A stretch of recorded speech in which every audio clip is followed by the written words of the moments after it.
Oh, howdy all, grab yourself a drink. It is time for some Path of Exile 2 discussion. Welcome to another video on the crazy over-the-top amount of hotfixes that have taken place recently. It's actually not a large number of them, but two of them, 7.5 hours apart. Each one has turned the game upside down. Today, we're going to be talking about Hotfix 14, but if you missed my earlier video on Hotfix 13, I'll put a link to it down in the description below. One little addendum I want to make to that video, I underestimated the impact that the Medallions changes was going to have. That was actually something that I thought was like maybe a 15-20% more difficult to set up a new temple, but people convinced me afterwards it was more a 75 to 125% more difficult to set up a new temple. And so that's something you should keep in mind while you're watching it. I underestimate how bad that change is, but the rest of the changes I think I'm pretty accurate on in terms of their effect they have. Anyways, Hotfix 14 is aimed at improving what I would term naive temple layouts.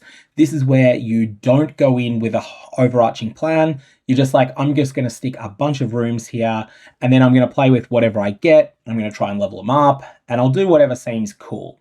So that's going to be better than it was previously. That said, it's still not going to be an optimal strategy. It's just going to be a bit better than it was. The exact way they're doing this is they're changing the percentage chance for a room to destabilize when the temple is closed. It's important to note that this is when the temple is closed, not when you slay the architect and not when you slay Atsuri. When you slay the architect or Atsuri, it's going to be more substantial there. What's happening here? The temple will now reach a stable size around 60 rooms compared to the current 40 rooms.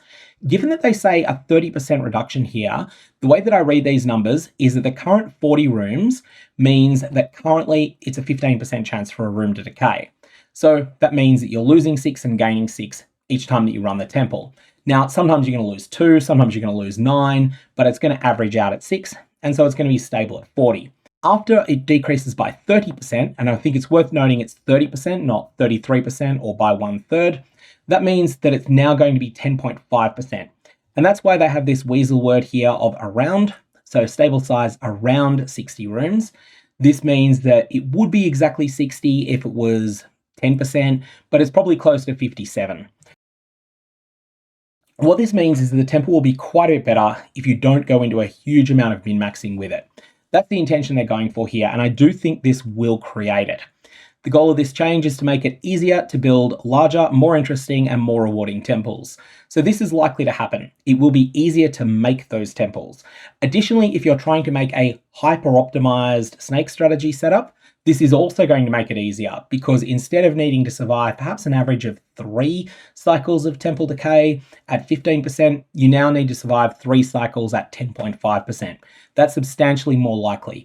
It's not just 50% more likely, it is much more likely than it was. Also, with fewer rooms being destabilized, if you elect to do so, you can slay the architect and Atsuri more frequently and be able to rebuild more effectively after defeating them. That is the stated goal here.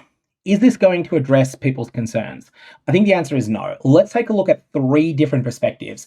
I want to start with the perspective of top 1% to 2% players, the people who had an established snake set up. Those people lost quite a bit with the Spymaster swap. They didn't lose as much out of the Medallion changes, and they lost quite a bit, but not an overwhelming amount, it turns out of the addition of diminishing returns. So those people are going to lose a fair amount, but it's not a massive amount when you take 13 and 14 holistically. 14 does very little for those players, and they're probably still very unhappy compared to where they were 8 or 9 hours ago. The second group of players I want to consider is the people who are not deep into endgame yet. So this is the group of players that I would term this the bottom 90% of the player base. The people who might have run a tier 15 map yet, but they're not solidly in them. Whatever the case, they definitely haven't completed 5 tier 15 maps yet.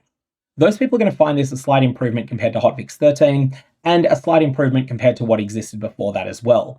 Additionally, the reduction in the amount of inflation in the economy, it's not really going to have a huge impact on them because these people just aren't big economic players. They're not buying the super expensive consumables, but it is going to mean there'll be less inflation that these players have to deal with. The third group though, and I think this is the group that are losing the most here. These are the people who are not in that top 1 or 2%, but they're also not in that bottom 90% either. These are the people who had the aspirations to build a snake temple in the short term. Maybe they'd already started doing so. These people are now seeing that between hotfixes 12, 13, and 14, all the advantages that the Trailblazers had in this league, they're being denied to them. At the same time, they are still dealing with an inflation-heavy economy. They're still dealing with the fact that people at the very top end of the league economy, they are generating 50 divines somewhat regularly in a temple. Sure, it's not 120 anymore, but it's still in the 50 range. What this means for those players is that Hotfix 13 was a massive setback for them. Hotfix 14 is not going to address that much. It will address it a little bit. It is making it easier to get yourself a Medallion locked tier 3 room than it was previously in Hotfix 13, but it's not going to be at the level that it was in the days of Hotfixes 12 and before. So yeah, 3 different sections of the player base. I think that ultimately your opinion on Hotfix 14 is going to depend a lot on how far you are in progression at the moment. If you've done 5 or fewer tier 15 maps so far, Hotfix 14, probably all upside for you. Hotfix 13, also upside for you because it deals with all the inflation in the league economy. If you've done 5 to 50 of those tier 15 maps, then this is a catastrophe of a day for you. And honestly, I think a lot of these people are going to say, stuff it, I'm out of Path of Exile 2 until there's a complete overhaul of the loot systems. And then if you're in that top couple of percent of the player base, it really comes down to your own personal preference. Why do you play? Do you play to be as far ahead of everyone else as possible? Well, in that case, this whole day has been fantastic for you because you've got a legacy temple set up. And whilst your legacy temple is worse than it was previously, it's still far ahead of what people are going to be able to get in the future. Do you play because you just love hearing the sound of a divine orb tinking on your loot filter? Well, this whole last few days has probably been a negative for you because you went from perfect exalts being a tink to perfect exalts being a, yeah, that's a bit of a humdrum drop, I guess. You went from divine orbs being really exciting tink to, oh yeah, I guess that's another one of those, and so on and so forth. And ultimately, hotfixes 13 and 14 aren't going to fix those. And if you play because you want to throw yourself against the hardest content in the game, well, the hardest content in the game just got harder to access as a result of all these changes. So basically, that's where I think people are going to line up on this. It's not going to be a case of the player base versus the game developers. It's going to be a case of sections of the player base like what the game developers are doing, sections don't like it, but the people who are aggrieved are going to be much louder because ultimately it is going to affect them more.